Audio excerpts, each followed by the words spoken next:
এখন বর্তমান মোবাইল আছে, তো মেয়েটা কেন মেয়েকে দিয়ে দিচ্ছে, এটা মানে এক সপ্তাহের জন্য ভাইয়ের মোবাইল ভাইয়ের কাছে কত নাম্বার থাকে, ওই নাম্বারে ফোন আসতেই পারে, ওইটা নিয়ে সন্দেহ হয়। আমারও তো মোবাইল আছে, আমার মোবাইলে তাই বলে কাজের নম্বর, আমি বলি যে এটা আমার কাছে থাকে, আমার ছেলেকে করো। বিয়ের 10 মাসের মধ্যে এক গৃহবধূর অস্বাভাবিক মৃত্যুর ঘটনায় চাঞ্চল্য ছড়ালো এলাকায়। বুধবার সন্ধ্যায় ঘটনাটি ঘটেছে উত্তর দিনাজপুর জেলা চোপড়া থানার কাচনাডাঙ্গি এলাকায়। অন্যদিকে মেয়েকে খুন করে তার শ্বশুরবাড়ির লোকজন বলে অভিযোগ মেয়ের বাপের বাড়ির লোকজনের। মৃত ওই গৃহবধূর নাম লিলি দাস, বয়স তার 1.5 মাসের এক পুত্র সন্তান রয়েছে। পরিবার সূত্রে জানা গিয়েছে প্রায় 10 মাস আগে চাকুলিয়া থানার উত্তর রামপুর এলাকার যুবতী লিলি দাসের সাথে চোপড়া থানার কাচনাডাঙ্গি এলাকার যুবক নিপিন বারুইয়ের সঙ্গে সামাজিকভাবে বিয়ে হয়। অভিযোগ বিয়ের কিছুদিন পর থেকে গৃহবধূর সাথে তার শ্বশুরবাড়ির লোকজনেরা অত্যাচার চালাতে থাকে। বুধবার রাতে স্থানীয়দের মাধ্যমে জানতে পারেন তাদের মেয়ে গলায় ফাঁস লাগিয়ে আত্মহত্যা করেছে। এরপর তড়িঘড়ি রাতে গৃহবধূর শ্বশুরবাড়ি উপস্থিত হন তার বাপের বাড়ির লোকজন। তারা গিয়ে দেখতে পান তাদের মেয়ে মৃত অবস্থায় খাটের সহ অবস্থায় পড়ে রয়েছে।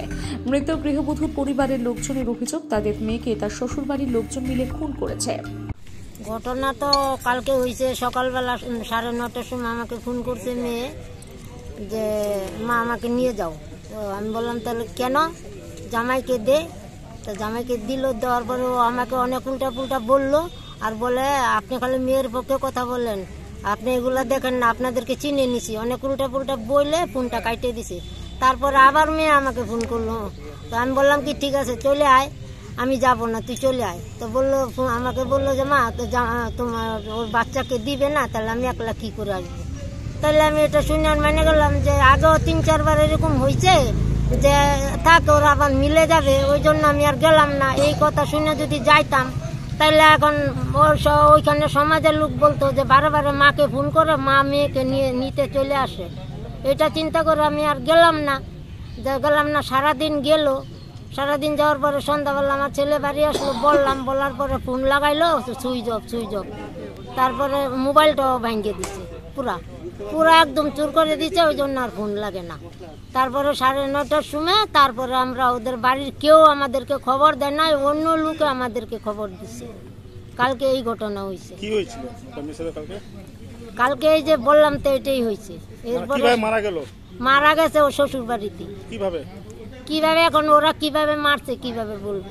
আপনারা কি জানছেন? কি অবস্থায় পেয়েছেন? আমরা মেয়েকে যাই দেখি খাটের উপরে সিধা করে শুয়ে আছে আর বলে কি ফ্যানের মধ্যে আমি ফাঁসি নিছি, আর ফ্যানের মধ্যে একটা উড়না ঝুলাই রাখছে, আর গলাতে মুখে টুকে কিছু দাগ নাই, এমনি আছে। মেয়েটা একদম সুস্থর মতন আছে, গলায় দাগ নাই না। আপনার কি সন্দেহ হচ্ছে?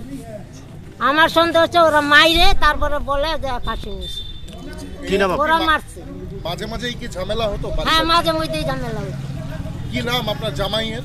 নিপেন বারুই। বাড়ি কোথায়? ওই যে কাচনাডাঙ্গি দাসপাড়া। আপনার মেয়ের নাম কি? লিলি দাস। হয়েছিল ঘটনাটা কি জানতে পারলেন? গতকাল রাত্রেবেলা মানে জানতে পারি কি যে আমার বোন আর এই পৃথিবীতে নেই। তো কালকে যে দিনের বেলা আছে না, আমার মা বললো, মার কাছে ফোন আসছিল আমার বোনের যে মা আমাকে নিয়ে যাও, এখানে আমি আর থাকবো না। তো আমার মা আর যায়নি, কেন নাকি এখন মেয়ের আর মানে হাজব্যান্ড আর ওয়াইফের মধ্যে ঝগড়া তো কিছু হতেই পারে, ওর জন্য আর আমার মা আর যায়নি। রাত্রেবেলা আমি আসার পরে আমাকে জিজ্ঞাসা করলো কি যে এরকম হয়েছে। আমাকে ঠিক আছে তাহলে কালকে দেখা যাবে। তো কালকে রাত্রেই যে ফোন আসছে যে আমার বোন মারা গেছে, তো ওরা আমাদেরকে খবর দিয়েছে। তো আমরা গিয়ে দেখি যে ও বিছানায় শুয়ে আছে আর বলছে যে ফাঁসি নিয়ে মারা গেছে। কোথায় বিয়ে ছিল আপনার বোনের? কাচনাডাঙ্গি। এটা কোথায়? কাচনাডাঙ্গি দাসপাড়া থেকে একটু পিছনে। কি নাম যে মারা গেছে আপনার বোন? আমার বোনের নাম লিলি দাস। কতদিন আগে বিয়ে হয়েছিল? 23 এপ্রিল 2023। হ্যাঁ, কত? মানে 24 এপ্রিল 2023।